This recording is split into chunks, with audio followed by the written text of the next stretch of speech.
ഞാൻ എന്ത് ദ്രോഹം ചെയ്തിട്ടാണെന്ന് അറിയത്തില്ല. ഞാനൊരു 11 വയസ്സ് തൊട്ട് നോക്കിയ ഒരു കുട്ടിയുണ്ട്, അവൻ ഇതുവരെ തിരിഞ്ഞു കയറിയിട്ടില്ല. എന്റെ ഈ ചാനലിൽ കൂടെ ഞാനിത് പറഞ്ഞാൽ ഇത് വലിയ വിവാദമാകുമെന്ന് എനിക്കറിയാം. പക്ഷെ എന്തായാലും നമ്മൾ ഇവിടെ ചെയ്തുകൊണ്ടിരിക്കുകയായിരുന്നു. അപ്പൊ ലാസ്റ്റ് ആയിട്ട് ഒരു മിഠായി കൊണ്ട് അണ്ണൻ കുറെ നേരമായിട്ട് നമ്മുടെ അടുത്ത് ഞാൻ എടുക്കട്ടെ വന്നിട്ട് ഞാൻ സപ്പോർട്ട് ചെയ്തിട്ട വീഡിയോന്റെ എണ്ണമായിരിക്കും കൂടുതൽ. പിന്നെ രേണുവിനെതിരെ പറഞ്ഞിട്ടുണ്ടെന്നുണ്ടെങ്കിൽ രേണു എന്ന് പറഞ്ഞുള്ള ആ ഒരു ഹ്യൂമൻ ബീങ്ങിനെതിരെ അല്ല പറഞ്ഞു, അവർ ചെയ്ത സിറ്റുവേഷനെ പറഞ്ഞു. രേണു സുധി വളരെ വിരളമായിട്ടായിരിക്കും എൻ്റെ ഈ ചാനലിൽ കൂടെ നിങ്ങൾ ഈ വീഡിയോ കാണാനായിട്ട് പോകുന്നത്. രേണു സുധിയെ കുറിച്ച് ഒരു വീഡിയോ ചെയ്യണമെന്ന് പറഞ്ഞ് പല കമന്റ്സും വരാറുണ്ട്. ഇപ്പൊ എസ്പെഷ്യലി സായി കൃഷ്ണ അവരുടെ വീട്ടിലേക്ക് AC കുറച്ച് പൈസയും കൂടെ ഒക്കെ മേടിച്ചു കൊടുത്തപ്പോഴത്തേക്കിന് അതുമായിട്ട് ബന്ധപ്പെട്ട് എനിക്ക് കുറച്ചധികം കമന്റുകളും അല്ലെങ്കിൽ പറഞ്ഞ മെസ്സേജസ് ഒക്കെ വന്നിട്ടുണ്ടായിരുന്നു. അങ്ങനെ ഇരിക്കുമ്പോഴാണ് രേണു സുധിയുടെ ഒരു വ്ളോഗ് വരുന്നത്. ആ വ്ളോഗിനകത്ത് പുള്ളിക്കാരി പറയുന്ന ഒരു കാര്യമുണ്ട്, എസ്പെഷ്യലി കിച്ചുവിനെ കുറിച്ച്. ആ ഒരു സംഭവങ്ങൾ കേട്ടപ്പോൾ എനിക്ക് മനസ്സിലായി ഇതാണ് ശരിയായ സമയം ഒരു വീഡിയോ ചെയ്യാനായിട്ടെന്ന്. ആദ്യമേ ഞാൻ പറയാം, ഈ വീഡിയോ വന്ന് കമന്റ് ചെയ്തതിന് മുമ്പ് മര്യാദയ്ക്ക് ഈ വീഡിയോ മൊത്തം കണ്ടതിന് ശേഷം വന്നിട്ട് കമന്റ് ചെയ്യണം. അല്ല തുടക്കം കണ്ടിട്ട് വന്നിട്ട് കണാ വർത്തമാനം പറയാനായിട്ട് നിൽക്കല്ലേ. എനിക്ക് ഇതിനകത്ത് പറയാൻ കുറച്ച് കാര്യങ്ങളുണ്ട്. വീഡിയോ ഇഷ്ടപ്പെടുകയാണെന്നുണ്ടെങ്കിൽ ലൈക്ക് ചെയ്യുക, സബ്സ്ക്രൈബ് ചെയ്യുക, കമന്റ് ചെയ്യുക, അത്രേ ഉള്ളൂ. പിന്നെ ഹൈപ്പ് കൊടുക്കാനുള്ളത് മര്യാദയ്ക്ക് എൻ്റെ വീഡിയോയ്ക്ക് താഴെ ഹൈപ്പും കൊടുത്തോണം. ഇതിനകത്ത് മെയിൻ ആയിട്ടുള്ളൊരു കാര്യം എന്താണെന്ന് വെച്ച് കഴിഞ്ഞാൽ, ഇത്ര നല്ല രേണു സുധിക്കെതിരെയോ അല്ലെങ്കിൽ രേണു സുധി ചെയ്യുന്ന കോണ്ടന്റുകൾക്കെതിരെയോ സംസാരിച്ചു കൊണ്ടിരുന്ന പല വ്യക്തികളും ഇപ്പം മാറി രേണു സുധിയുടെ ഒരു മെഡിക്കൽ കണ്ടീഷൻ കണ്ടപ്പോഴത്തേക്കിന് ആ ഒരു സൈഡിലേക്ക് ചാഞ്ചാട്ടം വന്നു. അത് സ്വാഭാവികം വന്നു, എന്നാൽ വരാത്തവരും ഉണ്ട്. ആ ഒരു മെഡിക്കൽ കണ്ടീഷനെ മാത്രം കൺസിഡർ ചെയ്തിട്ട് ഇപ്പം അതിനെക്കുറിച്ചൊന്നും ചർച്ച ചെയ്യാതിരിക്കുന്നതുകൊണ്ട് തീർച്ചയായിട്ടും ഉണ്ട്. ആ മെഡിക്കൽ കണ്ടീഷൻ വന്നതിന് ശേഷം നമ്മൾ നമ്മുടെ വീഡിയോകളെ വേണ്ടി 2-3 വീഡിയോസ് നമ്മൾ ചെയ്തതിനകത്ത് നമ്മളിങ്ങനെ ഒരു കാര്യം നമ്മൾ പറഞ്ഞ് അവതരിപ്പിച്ച് എത്രയും പെട്ടെന്ന് തന്നെ സുഖമായി വരട്ടെ, പഴയതുപോലെ വീണ്ടും സുഖമായിട്ട് ജനങ്ങൾക്കിടയിലേക്ക് വരട്ടെ എന്ന് തന്നെയാണ് പറഞ്ഞുകൊണ്ടാണ് നമ്മളും വീഡിയോ അവസാനിപ്പിച്ചിട്ടുള്ളൊരു കാര്യം. ഓക്കെ, ഇപ്പം മെയിനായിട്ട് ആൾക്കാർ അങ്ങടധികം വരുന്നില്ല എന്നുണ്ടെങ്കിൽ നമ്മളുടെ കയ്യിൽ നമ്മൾ ഇത്ര നാൾ ചെയ്തുകൊണ്ടിരുന്ന പരിപാടിക്കകത്ത് ഒരുപാട് നെഗറ്റിവിറ്റികൾ ഇല്ലായിരുന്നോ? ഞാൻ ഇതിനകത്ത് വീഡിയോസ് ക്ലിപ്പുകൾ ഞാൻ കാണിക്കാം. ഒരുപാട് നെഗറ്റിവിറ്റികൾ ഉണ്ടായിരുന്നല്ലോ. നിങ്ങളുടെ കൂടെ സപ്പോർട്ട് ചെയ്ത് നിന്നിട്ടുള്ള ആൾക്കാരെ വരെ പോയി കഴിഞ്ഞാൽ എനിക്ക് തേങ്ങയാണ്, മറ്റേതാണ്, മറിച്ചതാണ് എന്ന് പറഞ്ഞിട്ടുള്ള എത്രത്തോളം വീഡിയോസ് ചെയ്തിട്ടുണ്ട്. നിങ്ങൾ തന്നെ കമന്റ് രൂപേണ എടുത്തു വെച്ചാൽ കമന്റ് എടുത്തു വെച്ച് റിയാക്ട് ചെയ്തിട്ടുണ്ട് അല്ലേ? ആ റിയാക്ട് ചെയ്തതിനകത്ത് നല്ല രീതിയിലായിരുന്നു റിയാക്ട് ചെയ്തിട്ടുള്ളത് അല്ല. അതായത് മാക്സിമം ആൾക്കാരെ പ്രൊവോക്ക് ചെയ്തു, അതായത് നിങ്ങൾക്കെതിരെ എന്തെങ്കിലും ഒരു വാക്ക് സംസാരിക്കുന്നവരെ മാക്സിമം പ്രൊവോക്ക് ചെയ്തുകൊണ്ട് തന്നെയായിരുന്നു രേണു സുധി ഈ ഒരു മെഡിക്കൽ കണ്ടീഷൻ പുറം ലോകം അറിയുന്നതിന് തൊട്ടു മുമ്പ് വരെ ചെയ്തുകൊണ്ടിരുന്നത്. അപ്പൊ അങ്ങനെ നിൽക്കുന്ന ഒരു സിറ്റുവേഷനിൽ ഈ കിച്ചു എന്ന് പറഞ്ഞൊരു വ്യക്തി ഇതെല്ലാം കാണുന്നുണ്ട്. കിച്ചുവും ഇതിനകത്ത് ബാധ്യസ്ഥനാണ്. കാരണം അമ്മ എന്ന് പറയുന്ന ഒരു ലേബലിൽ നിങ്ങളായിരുന്നല്ലോ അവനെ കാണിച്ചുകൊണ്ടിരുന്നത്. അപ്പം നിങ്ങൾ കാണിക്കുന്ന പല കാര്യങ്ങൾക്കും അവൻ ചോദ്യത്തിന് ഉത്തരം പറയേണ്ട അവസ്ഥയുണ്ട്. അവന്റെ കമന്റ് ബോക്സിലും അതുപോലുള്ള കാര്യങ്ങൾ വരും. നമ്മളെ സംബന്ധിച്ച് നമ്മൾ വീഡിയോ ചെയ്യുന്നു, കാര്യങ്ങൾ അവതരിപ്പിക്കുന്നു, നമ്മൾ പോകുന്നു. പക്ഷെ അവന്റെ മെന്റാലിറ്റി അങ്ങനെ ആയിരിക്കത്തില്ല. അവന്റെ അച്ഛന്റെ പേരിനകത്ത് വലിച്ചടിക്കുന്നില്ലേ ഒരുപാട് വ്ളോഗേഴ്സ്, ഞാൻ ഉൾപ്പെടെയുള്ള ആൾക്കാർ. അച്ഛനെ ആൾക്കാർ പറയുന്നില്ലേ? അപ്പം അതെല്ലാം കേട്ടുകൊണ്ടിരിക്കുന്ന അവന് ചിലപ്പോൾ റിലീഫായിട്ട് നിങ്ങളുടെ മുന്നിലേക്ക് വരാനായിട്ട് സമയം എടുക്കുമായിരിക്കും. പെട്ടെന്നൊരു സുപ്രഭാതത്തിൽ ഇത് കണ്ടെന്നും പറഞ്ഞ് ചിലപ്പോൾ വരത്തില്ല. എല്ലാവരും ഒരേ മെന്റാലിറ്റി ആയിരിക്കത്തില്ലല്ലോ, പല മെന്റാലിറ്റി ആയിരിക്കും. അപ്പൊ എനിക്ക് പറയാനുള്ളൊരു കാര്യം എന്താണെന്ന് വെച്ച് കഴിഞ്ഞാൽ, ഇപ്പൊ ഇങ്ങനൊരു കാര്യം വരുമ്പോഴത്തേക്കിന് അത് ഉടനെ തന്നെ എല്ലാവരും അങ്ങ് പഴയതുപോലെ ബാക്ക് ടു എൻ്റെ അടുത്തേക്ക് വരണം, എൻ്റെ മെഡിക്കൽ കണ്ടീഷൻ നിങ്ങൾ കൺസൾട്ട് ചെയ്യണം പറയാം നമുക്ക്. പക്ഷെ അത് പ്രാവർത്തികമാകണമെന്നുണ്ടെങ്കിൽ കാണുന്ന ആൾക്കാർക്കും കൂടെ ആ ഒരു തോന്നൽ ഉണ്ടാവണമല്ലോ. അപ്പൊ ഞാൻ അതിനകത്ത് കുറച്ച് ക്ലിപ്പുകൾ കാണിക്കാം. ആ ക്ലിപ്പുകളുടെ അടിസ്ഥാനത്തിൽ നമുക്ക് ഈ സാധനം എന്തുവാണെന്ന് നമുക്ക് സംസാരിക്കാം. ആദ്യം തന്നെ സായി ബ്രോ, സീക്രട്ട് ഏജന്റ്, അവരുടെ വീട്ടിൽ പോയ കാര്യം ഞാൻ പറഞ്ഞല്ലോ. അപ്പോൾ അതിന് പോയതിന് ശേഷം ഒരു ഇന്റർവ്യൂ കൊടുത്തിട്ടുണ്ടായിരുന്നു. ആ ഇന്റർവ്യൂവിൽ ഒരു ബൈറ്റ് കണ്ടിട്ട് നമുക്ക് ബാക്കി വീഡിയോസും ആ ക്ലിപ്പും വ്യക്തമായിട്ട് കണ്ട് കുറച്ച് കാര്യങ്ങൾ പറയാനുണ്ട്. ഇത് കണ്ടിട്ടേ നിങ്ങൾ പോകാവൂ, അത്രയേ എനിക്കുള്ളൂ. കണ്ടതിന് ശേഷം മാത്രമേ ഞാൻ ഈ പറഞ്ഞിട്ടുള്ള കമന്റ് നിങ്ങൾ വ്യക്തമായിട്ട് രേഖപ്പെടുത്താവൂ. ഇപ്പോ ചേട്ടൻ ഇപ്പൊ റീസെന്റ് വരുന്ന ഇഷ്യൂസ് വെച്ചിട്ടുണ്ട്. ഇപ്പൊ സജന ഫിറോസ് ആയാലും തൊപ്പിയുടെ ഇഷ്യൂ ആയാലും ഇപ്പൊ രേണു സുധി ആയാലും ഒരുപാട് ഇഷ്യൂസ് വെച്ചിട്ടാണ് റിയാക്ഷൻ വീഡിയോസ് ചെയ്തുകൊണ്ടിരിക്കുന്നത്. അപ്പൊ ലാസ്റ്റ് നമ്മൾ കണ്ടൊരു ന്യൂസ് എന്ന് പറയുന്നത് ചേട്ടനൊരു 30-36 വീഡിയോ രേണു ചേച്ചിക്ക് 48 വീഡിയോ രേണു ചേച്ചിക്ക് എതിരെ ചെയ്തിട്ടുണ്ട്. ബട്ട് എതിരല്ല, റിയാക്ഷൻ ചെയ്തിട്ടുണ്ട്. കോണ്ടന്റ് വെച്ചിട്ട് അത് വെച്ചിട്ട് ചെയ്തിട്ടുണ്ട്. അപ്പം അതിൽ നിന്ന് ഒരു പൈസ ചേച്ചിക്ക് കൊടുക്കും എന്നൊരു നമ്മൾ ന്യൂസ് കേട്ടു. അപ്പം ഒരു പ്രേക്ഷകൻ എന്ന നിലയിൽ ഭയങ്കര സന്തോഷമാണ് തോന്നി. ഒരുപാട് പേര് ഞാൻ അടക്കം തന്നെ ഒരു 5-6 ഇന്റർവ്യൂ ചേച്ചി ഇത് എടുത്തിട്ടുണ്ട്. പക്ഷെ ഞാൻ സാലറി ബേസ്ഡ് ആണ്, അപ്പൊ എനിക്കൊന്നും സഹായിക്കാൻ പറ്റുന്നില്ല എന്നൊരു സങ്കടം എനിക്കുണ്ട്. ബട്ട് ചേട്ടനെ കൊണ്ട് ചെയ്യാൻ പറ്റിയല്ലോ. ആദ്യമേ സഹായിക്കണമെന്ന് മെന്റാലിറ്റി ഉള്ളവർക്ക് അവര് സാലറി ബേസ്ഡ് ആണോ ബിസിനസ് ആണോ അവർ വീഡിയോ ഇട്ടിട്ടാണോ പൈസ കിട്ടുന്നത് എന്നൊന്നും ആരും ചിന്തിക്കേണ്ട ആവശ്യമില്ല. നിങ്ങൾക്ക് ഒരാളെ സഹായിക്കണമെന്നുണ്ടെങ്കിൽ സഹായിക്കുക. അത് നിങ്ങളുടെ ഇൻകം നോക്കിയിട്ടല്ല. ഇൻകം നോക്കുന്ന എപ്പോഴായിരിക്കും നിങ്ങൾ കൊടുക്കുന്ന എമൗണ്ടിന്റെ വലിപ്പച്ചെറുപ്പം അനുസരിച്ചായിരിക്കും നമ്മൾ ഇൻകം നോക്കുന്നത്. അല്ലാതെ ഒരുത്തിനെ സഹായിക്കുന്നത് നിങ്ങളിപ്പോൾ ഒരുത്തിന് 1 രൂപ കൊടുക്കുവാണെങ്കിലും അത് സഹായം തന്നെയാണ്, അതിന് വേറെ മാറ്റമൊന്നുമില്ല. പിന്നെ ഈ റിയാക്ഷൻ വീഡിയോ ചെയ്തതിന്റെ ഒരു തുക അവിടെ കൊടുത്തു എന്ന് പറയുമ്പോഴത്തേന് അതിനോട് ഞാൻ യോജിപ്പില്ല, അതിനോട് ഒരിക്കലും ഞാൻ യോജിപ്പില്ല. നമ്മൾ ആ റിയാക്ഷൻ വീഡിയോ ചെയ്തതിന്റെ ഒരു തുകയല്ല അവിടെ കൊടുക്കുന്നത്. നമ്മൾ ഇത്രയും നാൾ കണ്ട ഒരു വ്യക്തി ഇപ്പൊ ഇങ്ങനെ ഒരു അവസ്ഥ ആയപ്പോഴത്തേക്കിന് ഞാൻ അദ്ദേഹത്തെ ഒന്ന് സഹായിച്ചു, അല്ലെങ്കിൽ ആ വ്യക്തിയെ ഞാനും സഹായിച്ചു, അത്രേ ഉള്ളൂ. അല്ല റിയാക്ഷൻ വീഡിയോ ചെയ്തപ്പം എനിക്ക് ഇത്ര ഡോളർ കിട്ടി, ആ ഡോളറിന്റെ ഇത്ര % ഞാൻ ഇവർക്ക് കൊടുക്കുകയാണ്. അങ്ങനെയാണെന്നുണ്ടെങ്കിൽ എന്താ വേണമായിരുന്നു, എഗ്രിമെന്റ് ആദ്യം വെക്കണം. അതായത് ഈ വ്യക്തിയെ കുറിച്ച് വീഡിയോസ് ചെയ്യുന്നതിന് മുമ്പേ തന്നെ അങ്ങനല്ലേ പറയേണ്ടത്, ഞാൻ ഇത്ര വീഡിയോ ചെയ്യുന്നുണ്ട്, അപ്പം ഇതിന്റെ ഒരു ഭാഗം ഞാൻ ഈ വ്യക്തിക്ക് കൊടുക്കും.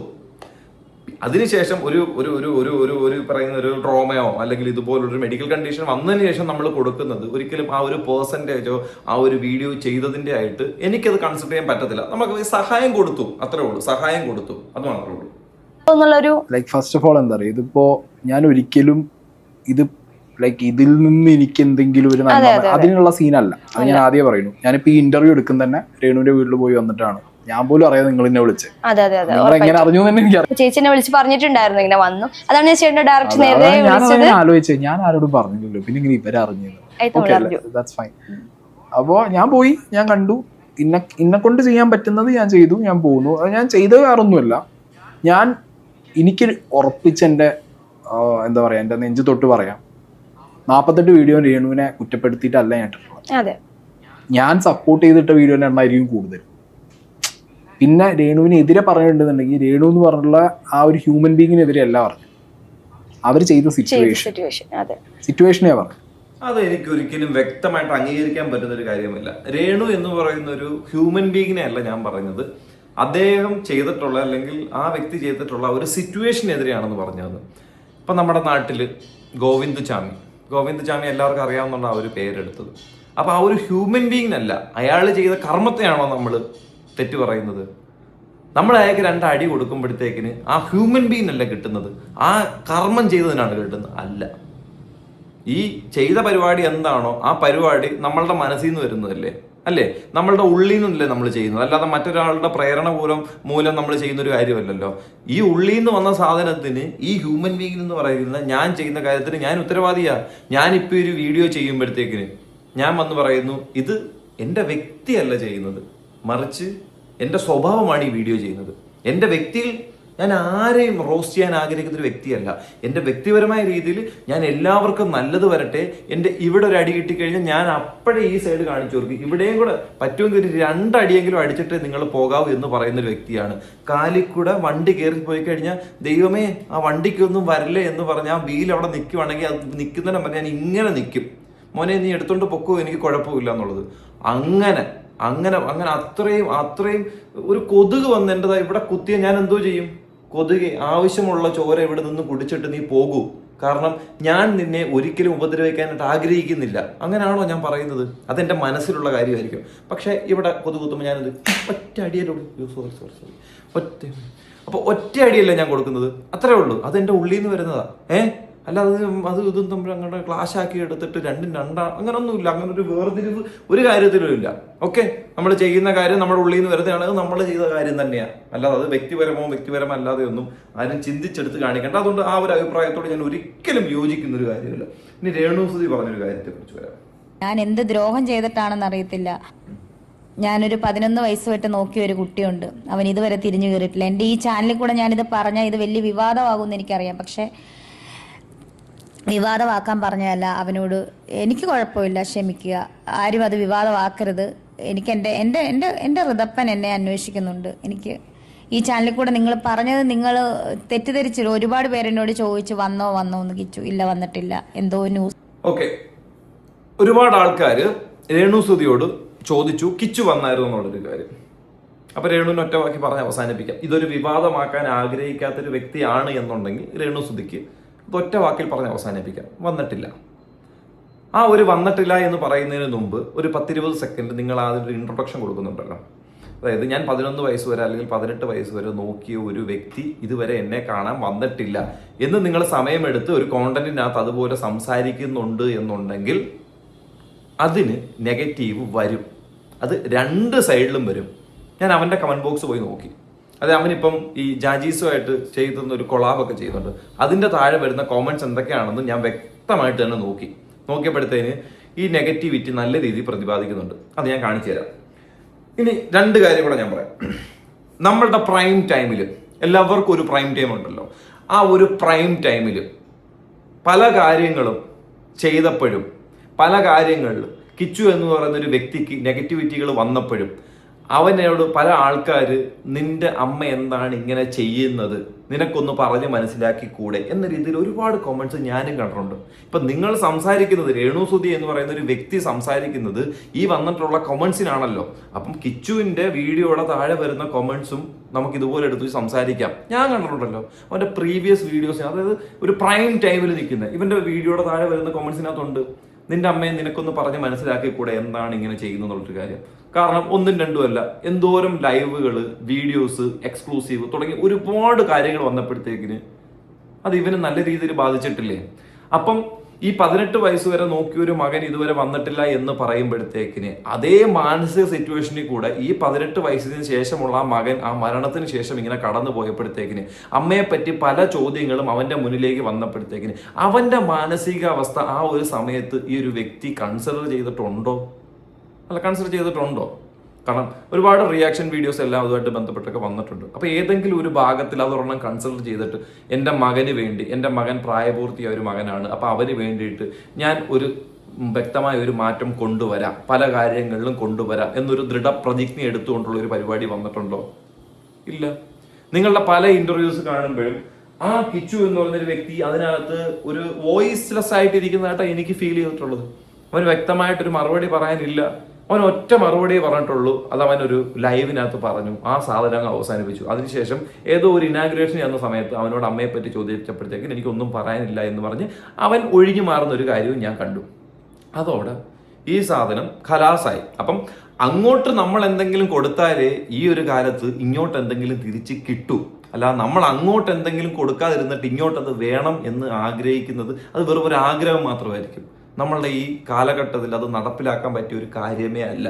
അതുകൊണ്ട് ഇതിന് വരാത്ത എന്താണെന്ന് ഒരു വ്യക്തികൾക്ക് പോലും കിച്ചുവിനോട് ചോദ്യം ചെയ്യാനുള്ള അവകാശമില്ല, അത് ചോദിക്കാനുള്ള അവകാശമില്ല. മറിച്ച് രേണുവിന് എന്തുകൊണ്ട് ഇങ്ങോട്ട് വന്നില്ല എന്ന് ചോദിക്കാനുള്ള, നിങ്ങൾക്ക് ചോദിക്കാൻ റൈറ്റ് ആണ്, ഒരിക്കലും ചോദിക്കാം. പക്ഷേ അതിൻ്റെ വാലിൽ പിടിച്ചുകൊണ്ട് എന്താടാ കിച്ചു വന്നാൽ എന്ന് പറയുന്നത് ചോദിക്കാനായിട്ട് ആരും വരുമെന്ന് എനിക്ക് തോന്നുന്നില്ല.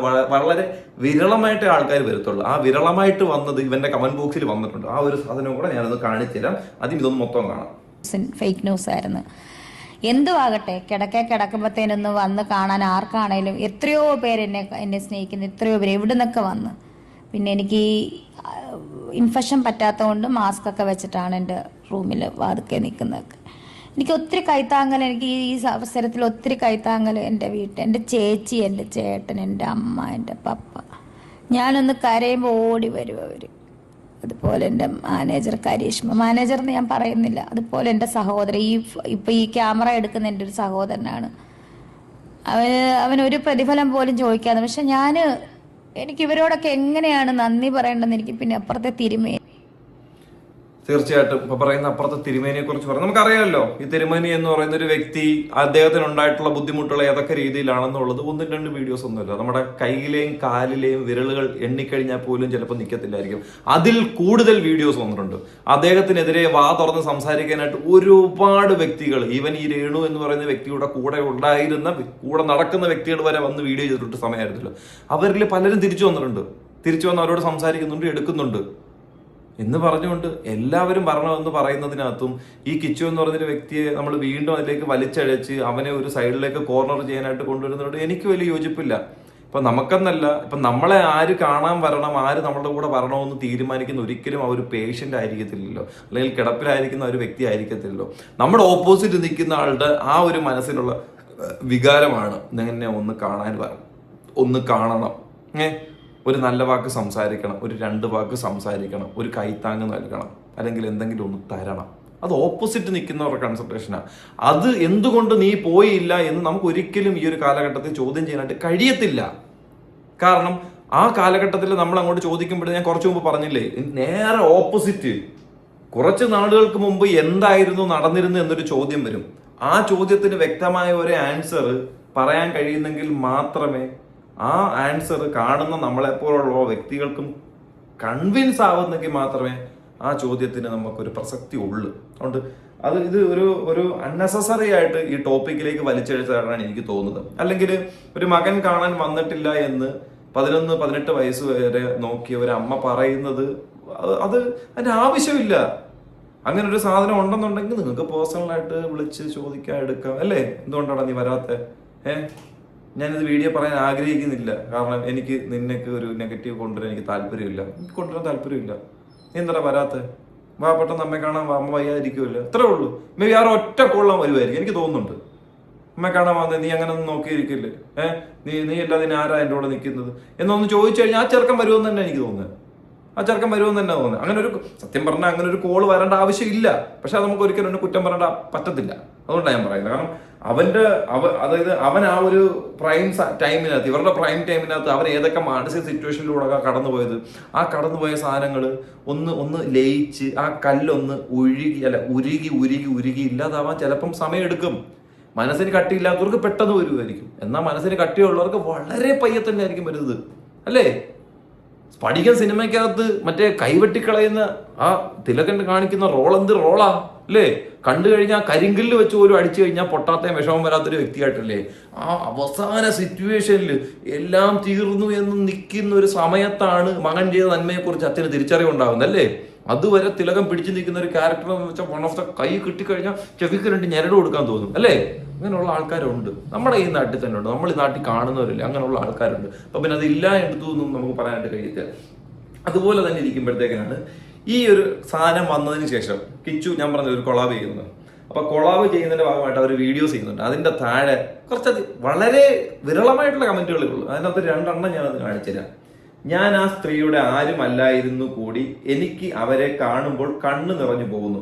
ക്യാൻസർ എന്ന മാരക രോഗം അവരെ കീഴ്പ്പെടുത്താതിരിക്കട്ടെ. എത്ര ആണേലും നിന്നെ ഇത്രയൊക്കെ ആക്കിയിട്ടാ നിനക്ക് ഇപ്പോ നിന്നിങ്ങനെ ചിലക്കാൻ ആരോഗ്യം ഉള്ളത്. അത് ആ പാപം സ്ത്രീ നിന്നെ എത്രത്തോളം വളർത്തിയോണ്ടല്ലേ ഇപ്പോ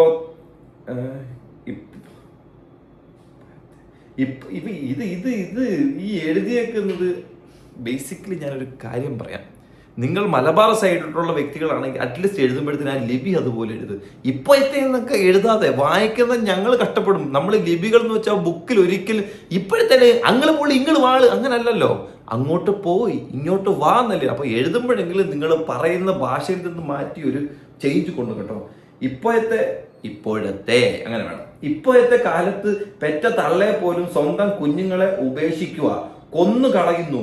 രേണുവിന്റെ നല്ല മനസ്സ്, നിന്നെ ഇപ്പോ ഉള്ള ആരോഗ്യം, ജീവിതവും, അതിന്റെ ഒരു നന്ദിയെങ്കിലും കാണിക്ക് എന്നൊരു കാര്യം.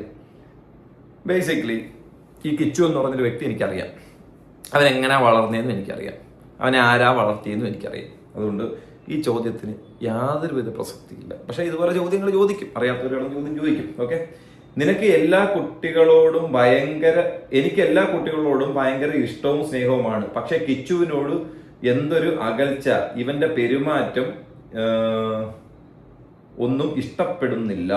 ഓക്കെ, കാലം കണക്ക് ചോദിക്കാതെ ഇരിക്കില്ലല്ലോ, ആരോട് ആണെങ്കിലും കാത്തിരിക്കാം. അമ്മയ്ക്ക് തുല്യം അമ്മ മാത്രം.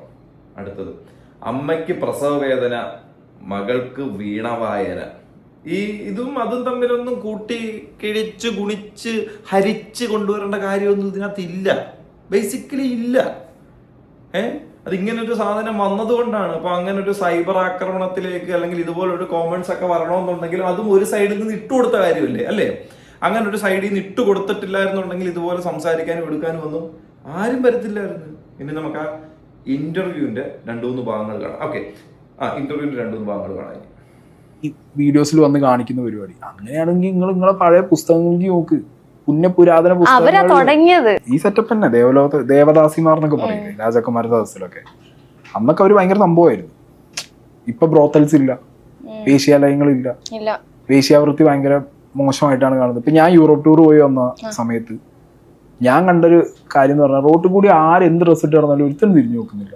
ആവശ്യമുള്ളവൻ അവിടെ ഈസി ആയിട്ട് റെഡ് സ്ട്രീറ്റ് തുറന്നു വെച്ചിട്ടുണ്ട്. അതെ. ബ്രോത്തൽസ് ഉണ്ട്, ഇപ്പൊ വേണം നിങ്ങൾ പോകും, പൈസ മുടക്കി അവിടെ പോയി തിരിച്ചു വന്നു. ഇവിടെ പിന്നെ മലയാളികളുടെ ഒരു പ്രത്യേകതയല്ലേ, ഇവിടെ ഭയങ്കര എനിക്കിപ്പോഴും ഈ കാലം ഇത് മാറാൻ ഭയങ്കര പാടാണ്. അത് പാടാ.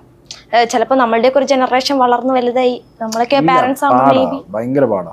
കാരണം ഇപ്പോഴും ഇപ്പൊ എനിക്ക് കിട്ടിയ ഒരു പാരന്റിങ് ആയിരിക്കില്ല വേറൊരാൾക്ക് കിട്ടുന്നത്. അതെ, അവർക്ക് കിട്ടുന്ന പാരന്റിങ് ചിലപ്പോൾ ഇങ്ങനെ ആയിരിക്കും, അയ്യോ ആ ഡ്രസ്സ് ഇട്ടാ പ്രശ്നം, ഈ ഡ്രസ്സ് നിന്റെ കുട്ടിയെ നീ ഇങ്ങനെ വളർത്തണം, ഈ കൈൻഡ് ഓഫ് സാധനമായിരിക്കും. ചാൻസ് ഇല്ല, അത് കുറെ ജനറേഷൻ എടുക്കും കേരളത്തിൽ മാറി വരണമെന്നുണ്ടെങ്കിൽ ടൈം എടുക്കും. ഇതിപ്പോ അങ്ങനത്തെ ആ മൈൻഡിലെ സബ്സ്ക്രിപ്ഷൻ കാണുന്നത് ഇതെന്തോ വലിയ ഭീകര വിഷയമാണെന്നാ പറയുന്നത്. സബ്സ്ക്രിപ്ഷൻ തുടങ്ങിയ പെണ്ണാണോ പോക്ക? ഈ ആണ് തുടങ്ങിയ എന്താ? ഞാൻ നോക്കുമ്പോ ഇപ്പൊ അഭിഷേക് ശ്രീകുമാർ ഓൻ സബ്സ്ക്രിപ്ഷൻ തുടങ്ങിയിട്ടുണ്ട്. ഓനെ പോയിട്ട് ആരെങ്കിലും എടാ മെയിൽ വേശി എന്ന് വിളിച്ച് ഞാൻ കണ്ടിട്ടില്ല. ഇപ്പൊ എനിക്ക് അറിയുന്ന ഒരാളോ അവനാണ്, അതുകൊണ്ട് അവന്റെ കാര്യം പറഞ്ഞു. അങ്ങനെ ഒരുപാട് പേരുണ്ട്. ആണുങ്ങൾ സബ്സ്ക്രിപ്ഷൻ തുടങ്ങിയവർ പോയിട്ട് നീ പോക്ക് കേസല്ലേ ആന്റീനെ വളയ്ക്കാൻ നടക്കണോ ആരെയും ചോദിക്കൂ ഇല്ല. ഇത് പെണ്ണുങ്ങൾ മാത്രം തുടങ്ങുമ്പോൾ എന്താ അത്ര വലിയ വിഷയം എനിക്ക് മനസ്സിലാവും. പെണ്ണുങ്ങൾ മാത്രം ഇതുപോലൊരു സാധനം തുടങ്ങിയാൽ എന്ത് പ്രശ്നം എന്ന് ഉന്നയിക്കുന്നതിന് തൊട്ട് മുമ്പായിട്ട് ആദ്യം പറഞ്ഞല്ലോ നമ്മുടെ നാട്ടിന്റെ ഇപ്പോഴത്തെ ഒരു കാലാവസ്ഥ, അതായത് ജനങ്ങളുടെ ഒരു കാലാവസ്ഥ ഉണ്ടല്ലോ, ആ കാലാവസ്ഥ ഒരു പെണ്ണ് പോയി കഴിഞ്ഞാൽ നോക്കുന്ന ഒരു കാര്യം എല്ലാം നമ്മൾ തന്നെ പറയുന്നുണ്ടല്ലോ. അത് തന്നെയല്ലേ അതിനകത്തുള്ള മെയിൻ വിഷയം. അതായത് എനിക്ക് ഈ ടീഷർട്ട് വേണ്ട, ഞാനിതിപ്പോൾ വേണമെങ്കിൽ സിനിമയാണൊക്കെ പോയില്ലേ, ഞാൻ വേണമെങ്കിൽ ഇപ്പോൾ ഊരിയിട്ടിട്ട് ഞാൻ ഇന്ന് വീഡിയോ ചെയ്യും. നാളെ അയ്യോ ബിച്ചു താണ്ട ടീഷർട്ട് ഊരി വീഡിയോ ചെയ്തേ എന്ന് പറഞ്ഞുകൊണ്ട് ഏതെങ്കിലും ഒരു പോൺ സൈറ്റിനകത്ത് എൻ്റെ ഒരു ഫോട്ടോ വരുമോ, അല്ല നിങ്ങളുടെ ആരുടെയെങ്കിലും വാട്സപ്പ് ഗ്രൂപ്പിനകത്ത് എൻ്റെ ഒരു ഫോട്ടോ, ബിച്ചുവിൻ്റെ ഉടുപ്പില്ലാത്ത ദൃശ്യങ്ങൾ പുറത്ത് വരുമോ? ലൈവിനിടെ അറിയാതെ ബിച്ചുതാ ഇങ്ങനെ പൊക്കി വയറ് കാണിച്ചു, അങ്ങനെ വരുമോ? വരത്തില്ല. എനിക്ക് വേണമെങ്കിൽ ഇതാ ഇപ്പം ഈ ഉടുപ്പ് ഊരിയിട്ട് ഞാൻ ഇവിടുന്ന് നടന്ന് ആ കട വരെ പോയിട്ട് തിരിച്ചു വരും. വേണമെങ്കിൽ ഈ പാൻറ് ഊരിയിട്ട് കട വരെ പോയിട്ട് തിരിച്ചു വരും. എന്തുമായിരിക്കും നടക്കുന്നത്? വരുന്ന കമൻസ് എന്തുമായിരിക്കും? ഇല്ല അവന് പ്രാന്തായെന്ന് തോന്നുന്നു, പാൻറ് ഉടുപ്പില്ലാതെ കടയിൽ ഇറങ്ങി പോയേക്കുന്നു. അപ്പൊ ചിലപ്പോൾ നിങ്ങളുടെ വാട്സപ്പിനകത്തൊക്കെ എന്നെ കുറിച്ചുള്ള വീഡിയോസ് കാണാം. ബിച്ചുവിന് പ്രാന്തായി, ബിച്ചു തന്റെ ഉടുപ്പും നിക്കറും ഇല്ലാതെ റോഡിൽ കൂടെ നടന്നു പോകുന്നു, അങ്ങനെ ഒരു സാധനമായിരിക്കും ഇതിൽ ക്യാപ്ഷൻ വരുന്നത്. അതേ സമയത്ത് ഒരു പെണ്ണ് ഇങ്ങനെ ഇരിക്കുന്ന സമയത്ത് ഇങ്ങനെ ഒന്ന് പൊങ്ങിപ്പോയാ ഇതെല്ലാം സ്ക്രീൻഷോട്ട് എടുത്തിട്ട് അടുത്ത സാധനം വരും. ലൈവിനിടെ അവളുടെ ഉടുപ്പ് പൊങ്ങി അല്ലേ, ഉടുപ്പില്ലാതെ നടന്നു പോകാൻ പറ്റുമോ? എന്തുകൊണ്ടാ അങ്ങനെ ഒരു സ്ക്രീൻഷോട്ടും അങ്ങനെ ഒരു ക്യാപ്ഷനും ആണുങ്ങൾക്ക് പെണ്ണുങ്ങൾക്കും വ്യത്യാസം വരാനുള്ള കാരണം പെണ്ണുങ്ങൾ അവരുടെ മാനത്തിനാണ് വില കൽപ്പിക്കുന്നത് അല്ലേ, ആണുങ്ങൾ വില കൽപ്പിക്കുന്ന എന്തിനാ? ചിലപ്പോൾ അവരുടെ ഒരു ഈഗോ, ഒരു ഹെഡ് വെയിറ്റ്, ആണ് എന്ന് പറയുന്ന ഒരു പൗരുഷം ഓൾറെഡി ഉണ്ടല്ലോ നമ്മുടെ നാട്ടിൽ. ആ പൗരുഷത്തെ ആയിരിക്കും അവർ വില കൽപ്പിക്കുന്നത്. ആണുങ്ങൾ പൊതുവെ അങ്ങനെ തന്നെ, നമുക്കറിയാം അങ്ങനെ തന്നെ. ഞാനും ആയാലും അങ്ങനെയൊക്കെ തന്നെ. നമ്മളൊരിക്കലും ഉടുപ്പില്ലാതെ എനിക്ക് വേണേൽ പോവാ, ഞാൻ വേണേൽ ഉടുപ്പില്ലാതെ അങ്ങോട്ട് പോയിട്ട് രണ്ട് ഓട്ടോ ഓടിയിട്ട് സൈക്കിൾ ഓട്ടിയിട്ട് വരും, കുഞ്ഞുമായിട്ട് കറങ്ങിയിട്ട് വരും. ആരുമില്ല ചോദിക്കാൻ, അത്രേ ഉള്ളൂ. പക്ഷെ ഒരിക്കലും ഒരു സ്ത്രീക്ക് അത് കഴിയാത്ത എന്താ? അത് ഈ നാടിന്റെ അത് ഇപ്പം കമന്റായിട്ട് ആരും വരല്ലേ, അത് ഈ നാട്ടിലെ ആൾക്കാരുടെ നോട്ടം ശരിയല്ലാത്തതുകൊണ്ടാണ് ബ്രോ എനിക്ക് ഉടുപ്പില്ലാതെ കടയിൽ പോകാൻ പറ്റാത്തതെന്ന്. അങ്ങനൊന്നും അല്ല. അതായത് സ്ത്രീകൾ പൊതുവെ അട്രാക്ഷൻ ഉള്ള വ്യക്തികളാണല്ലോ. അട്രാക്ഷൻ ആർക്കായിരിക്കും? ആണുങ്ങൾക്കായിരിക്കും. ഒരു പെടക്കോഴി നടന്നു പോകുമ്പോഴത്തേക്കിന് പൂവൻകോഴിക്കായിരിക്കുമല്ലോ വാല് പൊങ്ങുന്നത്. അത് പെടക്കോഴി തുണിയില്ലാതെ നടന്നു പോകുന്നതുകൊണ്ടായിരിക്കത്തില്ലല്ലോ. കോഴി തന്നെ ആ കോഴി നടന്നു പോകുമ്പോഴത്തേന് ആണുങ്ങൾക്ക് തോന്നും. ആ ഒരു തോന്നൽ തന്നെയല്ലേ ഈ നാടിൻ്റെ ഒരു നിലനിൽപ്പ്. അങ്ങനെ ഒരു തോന്നൽ തോന്നുന്നില്ല എന്നുണ്ടെങ്കിൽ എന്തുമായിരിക്കും സംഭവിക്കുന്നത്? ഒന്നും സംഭവിക്കത്തില്ല. ഈ നാട്ടിൽ ഒന്നും വലുതായിട്ടില്ല, ജനറേഷൻ ഇല്ല, ഒരു കോപ്പും ഇല്ല. ആണുങ്ങളും മറ്റേ തൊപ്പിയുടെ കണക്ക് കിടന്ന് കോർക്കണം. അപ്പം ഈ ഒരു അട്രാക്ഷൻ വേണം. ഈ ഒരു സെന്റർ ഔട്ട് ഓഫ് അട്രാക്ഷൻ എന്ന് പറയുന്നത് സ്ത്രീകളാണ്. ആ സ്ത്രീകൾ അവരുടെ മറക്കേണ്ടതായിട്ടുള്ള ഭാഗങ്ങൾ മറയ്ക്കുന്നത് കൊണ്ടാണ്, അല്ലെങ്കിൽ മറയ്ക്കാതെ നടന്നു കഴിഞ്ഞാൽ അവർക്കത് മാനത്തിന് വില കൽപ്പിക്കാത്തൊരു കാര്യമാണ്. അതേ സാധനം തന്നെ സ്ത്രീകൾക്ക് ഇതാണ് ഉടുപ്പില്ലാതെ പുറത്തു പോകാൻ പറ്റത്തില്ല എന്ന് പറയുന്ന അതേ സാധനം തന്നെ എക്സ്ക്ലൂസീവിനുള്ളിലേക്ക് വരുമ്പോഴത്തേക്കിന് അവിടെ ഒരു പ്രദർശനം നടക്കുന്നു അല്ലേ. ആ ഒരു പ്രദർശനം നടക്കുമ്പോഴായിരിക്കും അവിടെ ആളുകളുടെ തെള്ളിക്കയറ്റം ഉണ്ടാകുന്നത്. ഉറപ്പാണേ. അല്ലാതെ ഒരു സ്ത്രീ വന്നിരുന്നിട്ട് ഡെയിലി അവളുടെ പാചകമാണ് എക്സ്ക്ലൂസീവിനകത്ത് ഇടുന്നെങ്കിൽ എവിടെ ആൾക്കാർ വരും കാണാനായിട്ട്? എന്ത് വരും? നോർമൽ യൂട്യൂബ് എടുത്ത് നോക്കിയാൽ പോരെ. പാചകം കാണാനായിട്ട് ആരും വരത്തില്ലല്ലോ അല്ലേ. വരും, അതിനോട് ഇൻട്രസ്റ്റ് ഉള്ള കുറച്ച് തുച്ഛമായ ആൾക്കാരെ വരത്തുള്ളൂ. ഒരു huge amount of exclusive members ഒന്നും എവിടെയും വരത്തില്ല.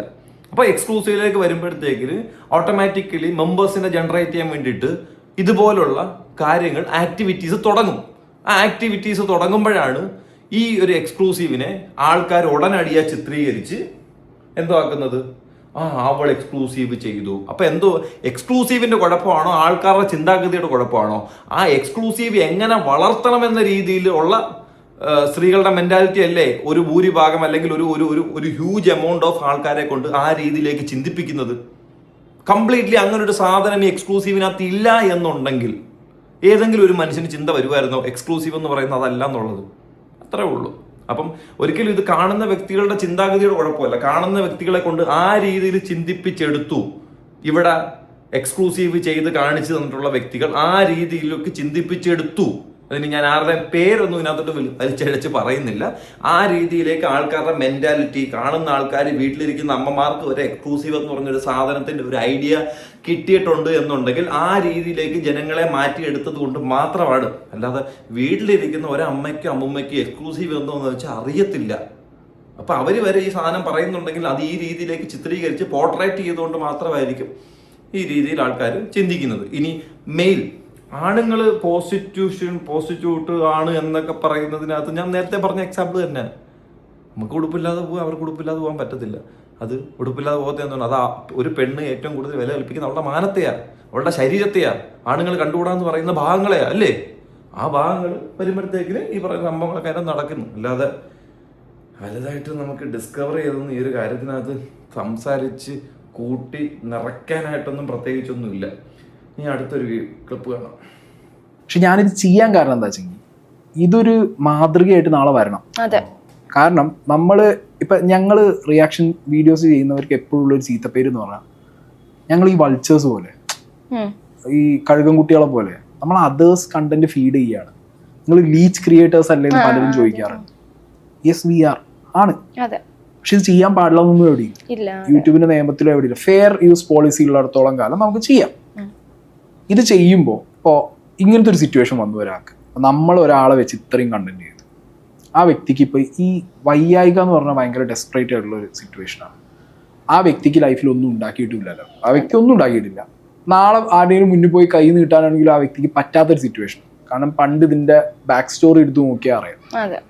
അങ്ങനത്തെ ഒരു സിറ്റുവേഷനിൽ നിൽക്കുന്ന ഒരാളെ ഞാൻ എന്താണെങ്കിലും അവരെ പേര് പറഞ്ഞൊരു ഇത്ര എമൗണ്ട് ഉണ്ടാക്കി, അത് ഇന്നാൽ കഴിയുന്ന, ഞാൻ പറയുന്നത് ഒരു അങ്ങനെയൊന്നുമില്ല, എനിക്ക് കഴിയുന്നത്. കാരണം ഈ കിട്ടുന്ന എമൗണ്ട് ഞാൻ ചെലവാക്കിയിട്ടുണ്ടാവും, എന്തെങ്കിലും കാണില്ലായിരിക്കും. പക്ഷെ ഇപ്പൊ കഴിയുന്നത് എന്താ സപ്പോർട്ട് ചെയ്യാൻ, അത് സപ്പോർട്ട് ചെയ്യുക എന്നുള്ളത് ഞാനൊരു മാതൃക കാണിച്ചത്. കാരണം നാളെ അത് വേറെ ആർക്കും അഡാപ്റ്റ് ചെയ്യാം. മനസ്സാണല്ലോ, ഞാൻ ഇന്റെ സമാധാനത്തിന് ചെയ്തതാണ്. ഞാൻ പറയുന്നത് ഇന്റെ സമാധാനം ഉണ്ട്. കാരണം എനിക്ക് നാളെ, കാരണം ഈ ക്രിട്ടിക്കൽ രോഗമായിട്ട് നിൽക്കുന്ന ഒരാൾക്ക് നാളെ ഞാൻ രാവിലെ നീച്ചാലോ അല്ലെങ്കിൽ പെട്ടെന്നൊരു സാഹചര്യത്തിലോ അങ്ങനെ സംഭവിക്കാതിരിക്കട്ടെ, അങ്ങനെ എന്തെങ്കിലും ആയി കഴിഞ്ഞാൽ പിന്നെ എനിക്ക് ഇതിന്റെ മനസ്സിൽ നിന്ന് പോകില്ല. ഞാനത് എന്റെ മൈൻഡ് ഭയങ്കര ഹോണ്ട് ചെയ്തു. പിന്നെ ഞാൻ വിചാരിച്ചു ഓക്കെ, ഇപ്പൊ ഈ പറയുന്ന ഒരാളുടെ വ്യക്തി താല്പര്യമായിട്ട് നിങ്ങൾ കണക്കൂട്ടിയാൽ മതി. ആൾക്ക് അങ്ങനെ കൊടുക്കാൻ തോന്നി, ആള് കൊടുത്തു. പക്ഷെ എന്നെ മാതൃകയാക്കി ഇനി ആൾക്കാർ ചെയ്യട്ടെ എന്ന് പറയുമ്പോഴത്തേക്കിന് അതിനകത്ത് ഇന്റൻഷൻ എന്ന് പറയുന്ന രണ്ടാമത്തെ ഒരു കാര്യം ഉണ്ടല്ലോ അല്ലേ? രണ്ടാമത്തെ ഒരു കാര്യം ഇന്റൻഷനകത്ത് വ്യക്തമായിട്ട് തന്നെ ആൾക്കാർക്ക് മനസ്സിലാവുന്നുണ്ട്. ഈ കൊടുക്കുക വാങ്ങുക എന്നുള്ളത് ഓരോരുത്തരുടെ ഇഷ്ടമാണ്. പിന്നെ നമ്മൾ ഒരാൾക്ക് കൊടുക്കുമ്പോഴത്തേക്കിന് ഇപ്പൊ മനസ്സിന് അലിവുള്ളത്, മനസ്സിന് വിഷമമുള്ളവരാണെങ്കിൽ എന്തോ ചെയ്യും? ഇതുപോലുള്ള സിറ്റുവേഷനിൽ നിൽക്കുന്ന എല്ലാവർക്കും നമ്മൾ കൊടുക്കാനായിട്ട് ശ്രമിക്കും. അല്ലെങ്കിൽ ഇന്ന ആളെ കുറിച്ച് ഞാൻ വീഡിയോ ചെയ്തതാണ്, ഇന്ന ആൾക്ക് ഇതേ രോഗമാണ്, പക്ഷെ ഞാൻ അവരെ കുറിച്ച് വീഡിയോ ചെയ്തില്ല, സോ ഞാൻ നിങ്ങൾക്ക് പൈസ തരത്തില്ല. അങ്ങനല്ലല്ലോ. നമുക്ക് വിഷമം വരുന്നെങ്കിൽ അവിടെയും വിഷമം വരണം, ഇപ്പുറത്തും വിഷമം വരും. രണ്ട് സ്ഥലത്തും നമുക്ക് വിഷമമുണ്ട്, നമ്മൾ രണ്ടിടത്തും വരും. അപ്പം മേ ബി ഇപ്പൊ ഈ പൈസ കൊടുത്തതിനകത്ത് നിങ്ങൾ റിയാക്ഷൻ വീഡിയോയുടെ ഒരു ഭാഗം എടുത്തിട്ട് സൈബ്രോ കൊടുത്തു എന്ന്, അതിനോട് എനിക്ക് വലിയ യോജിപ്പില്ല. നിങ്ങൾക്ക് വേണമെങ്കിൽ നിങ്ങളുടെ ബിഗ് ബോസിൽ ഉണ്ടായിരുന്ന ഒരു കോണ്ടസ്റ്റന്റ്, നിങ്ങളുടെ കൂടെ ഉണ്ടായിരുന്ന ഒരു കോണ്ടസ്റ്റന്റ്, ആ ഒരു കോണ്ടസ്റ്റന്റിന് ഇങ്ങനൊരു ആപത്ത് വന്നപ്പോഴത്തേക്കിന് ആസ് എ കോ കോണ്ടസ്റ്റന്റ് അല്ലെങ്കിൽ ഞങ്ങളുടെ യൂണിയനിൽ പെട്ട ഒരാളായതുകൊണ്ട് ഞാൻ സഹായിച്ചു, അത്രേ ഉള്ളൂ. ദാറ്റ്സ് ഇറ്റ്, അത്രേ ഉള്ളൂ. ആ ഒരു കാര്യത്തിലേക്ക് കൊണ്ടുവരണമെന്ന് എനിക്ക് പേഴ്സണലി ഫീൽ ചെയ്തതാണ്. അല്ലാതെ ഇതൊരു മാതൃകയാക്കി ഇനി ആൾക്കാർ മുന്നിലേക്ക് വരട്ടെ എന്ന് പറയുമ്പോഴത്തേന് മേ ബി കൊടുക്കാനായിട്ടിരിക്കുന്ന രണ്ടുപേരും വരെ ബാക്കിലോട്ട് വലിയും. അങ്ങനെ ആരും കണ്ട് മാതൃകയാക്കേണ്ട ആവശ്യമില്ലല്ലോ, എന്നാ പിന്നെ വേണ്ട, അത്രേ ഉള്ളൂ. ആ ഒരു രീതിയിലേക്ക് ഈ ഒരു സാധനം പോർട്രേറ്റ് വരത്തുള്ളൂ. അല്ലാതെ ഒരിക്കലും അത് കണ്ടു അവൻ കൊടുത്തു എന്നാൽ ഞാൻ അടുത്ത് കൊടുത്തേക്കാം, അങ്ങനല്ല. കൊടുക്കാനിരുന്നവർ വരെ ചിലപ്പോൾ ഒന്നുകൂടെ മാറി ചിന്തിക്കാനായിട്ട് വലിയ ഒരു ചേഞ്ച് ഈ ഒരു സാധനത്തിനകത്ത് ഉണ്ടാവാൻ ചാൻസ് വളരെ കൂടുതലാണ്. അപ്പം കൊടുക്കേണ്ടവർ കൊടുക്കട്ടെ, കൊടുക്കാതിരിക്കുന്നവർ കൊടുക്കാതിരിക്കട്ടെ. ഇപ്പൊ നമ്മൾ ഈ പറയുന്ന രേണുസുതി എന്ന് പറഞ്ഞൊരു വ്യക്തി സോഷ്യൽ മീഡിയയിൽ കാണിച്ചു കൂട്ടി എന്തൊക്കെയാണ് നമുക്കറിയാം. ആ ഒരു സാധനം നമ്മൾ അതുപോലെ എടുത്ത് തന്നെ എക്സ്പോസ് ചെയ്ത് വീഡിയോ ചെയ്തിട്ടുണ്ട്. എന്നാൽ ഇങ്ങനെ ഒരു സിറ്റുവേഷൻ വന്നപ്പോഴത്തേക്കിന് നമ്മൾ ആ സംഭവം മാറ്റിയതാ. ആ സംഭവം നമ്മൾ ചെയ്ത് മൊത്തം തെറ്റായി പോയി എന്നും നമ്മളിവിടെ പറഞ്ഞിട്ടില്ല. നമ്മൾ ആ സംഭവം മാറ്റി, കംപ്ലീറ്റ്ലി ആ ഒരു സാധനം മാറ്റി. കാരണം നിങ്ങൾ ഈ മാറ്റി കഴിഞ്ഞപ്പോഴത്തെ നിങ്ങൾ ഒരുപാട് പേര് പറയുന്നത് എന്തുകൊണ്ട് ഇപ്പോൾ എടുക്കുന്നില്ല, നിനക്കിപ്പോൾ അങ്ങനെയല്ല. ബേസിക്കലി രേണുസുതി എന്ന് പറയുന്ന ഒരു വ്യക്തിയുടെ കോണ്ടന്റ് എന്തായിരുന്നു വെച്ച് കഴിഞ്ഞാൽ അത് റിയാക്ട് ചെയ്യുന്ന ആൾക്കാർ തന്നെയായിരുന്നു. അവർ കൊടുത്തിട്ടുള്ള ആ ഒരു റീച്ച് തന്നെയായിരുന്നു രേണുസുതി എന്ന് പറയുന്ന ഒരു വ്യക്തി. കാരണം രേണുസുതിയുടെ ഈ ഒരു രോഗത്തെക്കുറിച്ച് കഴിഞ്ഞൊരു 1 or 2 വീക്സിന് തൊട്ട് മുമ്പ് വരെ അവർ അഡ്മിറ്റ് ചെയ്യാത്തൊരു കാര്യമായിരുന്നു. അഡ്മിറ്റ് ചെയ്യാതിരിക്കുന്നിടത്തോളം കാലം ഓൾമോസ്റ്റ് ഒരു 1 month റിയാക്ഷൻ വീഡിയോ ചെയ്യുന്ന ആൾക്കാർ ചെയ്തിട്ടില്ല. അപ്പോൾ ഈ ഒരു കാലയളവുണ്ടല്ലോ, അതായത് ഇവരുടെ രോഗത്തെക്കുറിച്ച് പുറത്തു പറയുന്നതിന് തൊട്ട് മുമ്പുള്ള കാലം തൊട്ട് റിയാക്ഷൻ വീഡിയോ ചെയ്യുന്നവർ ഇവരെക്കുറിച്ചുള്ള വീഡിയോ സ്റ്റോപ്പ് ചെയ്തൊരു കാലം, ഈ ഒരു ഇൻ ബിറ്റ്വീൻ ഇത്രയും വരുന്നൊരു സമയം, ഈ ഒരു സമയത്തിനുള്ളിൽ നിങ്ങൾ നോക്കിയാൽ മതി രേണുസുതി എന്ന് പറയുന്ന ഒരു വ്യക്തിയുടെ അക്കൗണ്ട് ഉൾപ്പെടെയുള്ള സാധനങ്ങൾ വളരെ റീച്ച് കുറവായിരുന്നു. രേണുസുതി എന്ന് പറഞ്ഞ കോണ്ടന്റ് ഓടാതിരിക്കുന്ന ഒരു സമയമായിരുന്നു, ലൈക്ക് ഇല്ലാത്തൊരു സമയമായിരുന്നു. കാരണം ആ റീച്ച് എന്ന് പറഞ്ഞ റിയാക്ഷൻ വീഡിയോ ആൾക്കാർ പൊക്കി കയറ്റിയതാ. ദെൻ രേണുസുതിയുടെ രോഗാവസ്ഥ പുറത്തു വന്നതിന് ശേഷം ഇപ്പോൾ ഒരു ഹ്യൂജ് നമ്പർ ഓഫ് സപ്പോർട്ടാണ് പുള്ളിക്കാരത്തേക്ക് വരുന്നത്. അതില്ലാന്ന് ഒരിക്കലും ഞാൻ പറയുന്നത്, ഹ്യൂജ് നമ്പർ ഓഫ് സപ്പോർട്ടാണ്. അത് വളരെ നല്ലതാണ്. ഇനി ഈ ഒരു അവസ്ഥയിൽ നിന്നും അവർ മാറി തിരിച്ചു വരിക തന്നെ ചെയ്യും, ഉറപ്പായിട്ടും തിരിച്ചു വരിക തന്നെ ചെയ്യും. അങ്ങനെ തിരിച്ചു വരുമ്പോഴത്തേക്കിന് ഒരിക്കലും രേണുസുതി എന്ന് പറയുന്നൊരു വ്യക്തിക്ക് ബാക്ക് ടു നോർമൽ ലൈഫ്, അതായത് ഇത്രയും നാൾ എന്തായിരുന്നു എങ്ങനെയായിരുന്നു എന്ന രീതിയിലേക്ക് പോകാൻ പറ്റുമെന്ന് എനിക്ക് തോന്നുന്നില്ല, അല്ലേ? അങ്ങനെ പോവുകയാണെന്നുണ്ടെങ്കിൽ പോത്തില്ല, അങ്ങനെ പോകാനായിട്ട് പുള്ളിക്കാരി കഴിയത്തില്ല. പക്ഷെ സോഷ്യൽ മീഡിയയിൽ സജീവമായിട്ട് വരും, ഒരുപാട് നല്ല രീതിയിൽ തന്നെ വരട്ടെ, അങ്ങനെ നല്ല രീതിയിൽ തന്നെ സോഷ്യൽ മീഡിയയിൽ വരട്ടെ. അപ്പം ഇപ്പം ആരും വരാതിരിക്കുന്ന ഇങ്ങനെയുള്ള കാര്യങ്ങളൊക്കെ വരുന്നുണ്ടെങ്കിൽ നമ്മൾ നേരത്തെ കാണിച്ചതിനകത്ത് എന്തെങ്കിലുമൊക്കെ ഉണ്ടെന്നുണ്ടെങ്കിൽ എല്ലാവർക്കും ഒന്നും ഒറ്റയടിക്ക് മാറത്തില്ലടേ. പയ്യെ കൊണ്ടേ എല്ലാവർക്കും മാറത്തുള്ളൂ. ചിലപ്പോൾ കണ്ട് വരുമ്പോഴത്തേക്കിന് ഏതെങ്കിലും ഒരു പോയിന്റിലോ ഏതെങ്കിലും ഒരു വീഡിയോയിലോ ചിലപ്പോൾ നേരിട്ട് കാണുമ്പോഴൊക്കെ ആയിരിക്കും അതിനൊരു ചേഞ്ച് ഉണ്ടാവാനായിട്ട് പോകുന്നത്. നമുക്ക് ആ ഒരു ചേഞ്ച് ഉണ്ടാവാനായിട്ട് ദൈവത്തോട് നമുക്ക് പ്രാർത്ഥിക്കാം, വരട്ടെ. ഇനിയിപ്പോൾ ആരും വന്നില്ല എന്ന് പറഞ്ഞിട്ട് നമ്മൾ വിഷമിക്കാനോ അല്ലെങ്കിൽ കൊടുത്തതിന് ഞാൻ കൊടുത്തത് നിങ്ങളും കൊടുക്കണം അങ്ങനൊന്നുമല്ല. ആവശ്യമുള്ളവും കൊടുക്കും, അല്ലേ? ഇപ്പം പുള്ളിക്കാരൻ തന്നെ പറയുന്നുണ്ടല്ലോ, നമുക്ക് ആരുടെ വീഡിയോ റിയാക്ട് ചെയ്തുകൂടാ എന്ന് പറയുന്ന ഒരു സാധനമില്ല, അത്രേ ഉള്ളൂ. That's it. റിയാക്ട് ചെയ്തുകൂടാന്ന് പറഞ്ഞ സാധനമില്ല. അവിടെ എവിടെയും നമ്മൾ പോളിസി വെച്ചിട്ടില്ല അത് റിയാക്ട് ചെയ്യുന്നതിൻ്റെ ഒരു പോയിന്റ് അല്ലെങ്കിൽ ഒരു പോർഷൻ മറ്റൊരാൾക്ക് കൊടുത്തേക്ക് അങ്ങനെയൊന്നുമില്ല. സെൽഫായിട്ട് വരുന്നില്ലേ, സെൽഫായിട്ട് വരുന്ന സാധനം കൊടുക്കുന്നവർ കൊടുക്കട്ടെ, അത്രേ ഉള്ളൂ. അതെന്തായാലും അത് ആ സൈഡിൽ കൂടെ തന്നെ കൊടുത്ത് ആ ഒരു രീതിക്ക് തന്നെ ആ ഒരു സാധനം ഒന്ന് പോകട്ടെ, അത്രേ ഉള്ളൂ. അപ്പം ശരി.